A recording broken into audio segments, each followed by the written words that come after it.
জামালপুরের মেলান্দহের শেখ মোহাম্মদ জাকির হোসেন, যার বিরুদ্ধে স্বৈরাচারের দোসর, জমি দখল ও নারী নির্যাতনের অভিযোগ রয়েছে।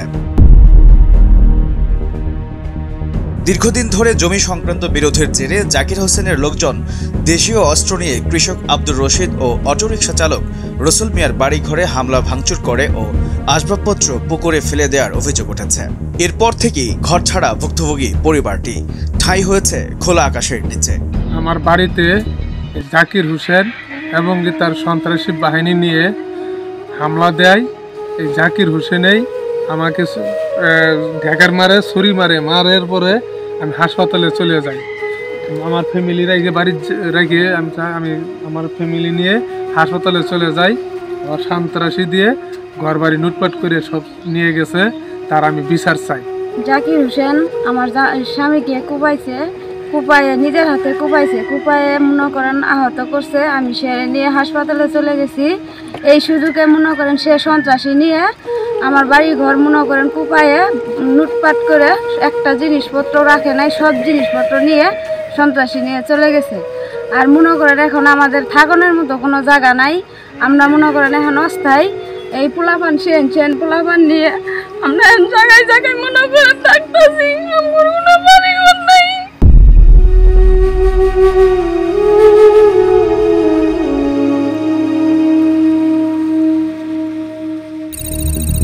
6 ডিসেম্বর রাতের আধারে মুন্সি নাংলা এলাকায় এই ঘটনা ঘটে।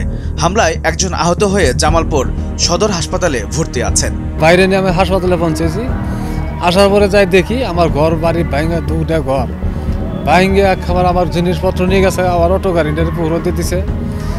আমার 3 লক্ষ টাকার মতো টাকা আছিল, আমার 70-80 হাজার টাকার মতো সোনা গয়না আছিল, এগুলো নিয়ে গেছে গা। আমার চাউলের ড্রামগুলো পাক মারি ওখানে ফেলাই দিয়েছে, চাউলটা সহকারে। আমার খাওয়ার মতো কিছু নেই, আর থাকার মতো কোনো জায়গা নেই। স্যার আমার এই গাড়িটাই ভবিষ্যৎ। দেন আমার গাড়ির চার্জার মাজার ব্যাটারি ট্যাটারি সব কিছু স্যার নিয়ে গেছে গা। এই গাড়িটা কুপাইছে জাকি, এই জাকির হাত দিয়ে নিজের হাত দিয়ে মনে করেন কুপাইছে জাকি, মনে করেন ব্যাটারি চার্জার সব কিছু নিয়ে গেছে। আমরা মনে করেন এই জাকির আমরা বিচার চাই।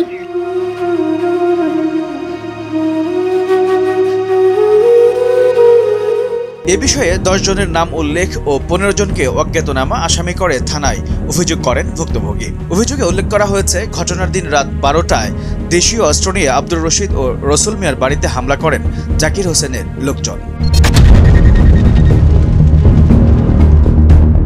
এ সময় রশিদ বাধা দিতে গেলে তাকে হত্যার উদ্দেশ্যে কুপিয়ে জখম করেন তারা। তাকে উদ্ধার করে হাসপাতালে নেওয়া হলে বাড়ি ভাঙচুর, লুটপাট ও আসবাবপত্র পুকুরে ভাসিয়ে দেয় হামলাকারীরা। শুরুর থেকে মনে করেন যে আমার ভাইয়ে 7 জায়গা কিনছে কাজ কাম করে। এখন মনে করেন এই জায়গাটুকু দখলে যাবার দেয় না। একবার গেলাম, ঘর বাড়ি ভাঙ্গে চুরমার করে নিয়ে গেল গা। নিয়ে যাওয়ার পরে মায়ের পিট করে জায়গার তো খেদাই দিল, আয় ফল মসজিদ করে দিল। জাকিরের পা হাত ধরছি অনেক, যে মামা আমরা গরিব মানুষ, অল্প জায়গা কিনছি, এরা ঘর ভাঙা যে কথা, মসজিদ ভাঙা একই কথা। আপনার বাপের বাড়ির থাই তো আমরা এতটুকু গেছি। যারা পশু কামাই করছি, যেমন কিনছে জাকি কারে সাইরে নিতেছে। আঙ্গর গুছের মানুষ নাই, আমি করে অসাই বাড়ি ঘর, আমরা পিন্ধনে খাবার বন্ধ নিবে পাইনি। আঙ্গ ঘর বাড়ির টাকা পয়সা সব নিয়ে গেছে গা। এলাকাবাসী জানান, বিগত আওয়ামী লীগ সরকারের সময় খুব বেপরোয়া ছিল জাকির। শাহজাহান খানের সঙ্গে ছিল তার গভীর সখ্যতা, আর এই পরিচয়কে কাজে লাগিয়ে এলাকায় গড়ে তোলেন ত্রাসের রাজত্ব। ভুক্তভোগী পরিবারটির অভিযোগ, নিজেদের কেনা জায়গায় দখলে নিতে গেলে বাধা দেয় জাকিরের লোকজন। এর আগেও একবার দখলে নিতে চাইলে ঘরবাড়ি ভেঙে দিয়েছিল তারা। এসব বিষয়ে পুলিশ মহাপরিদর্শক বরাবর লিখিত অভিযোগ দিলে জাকির আরও ক্ষিপ্ত হয়ে ওঠেন। এরপরই রাতের আঁধারে হামলা চালানো হয় তাদের উপর।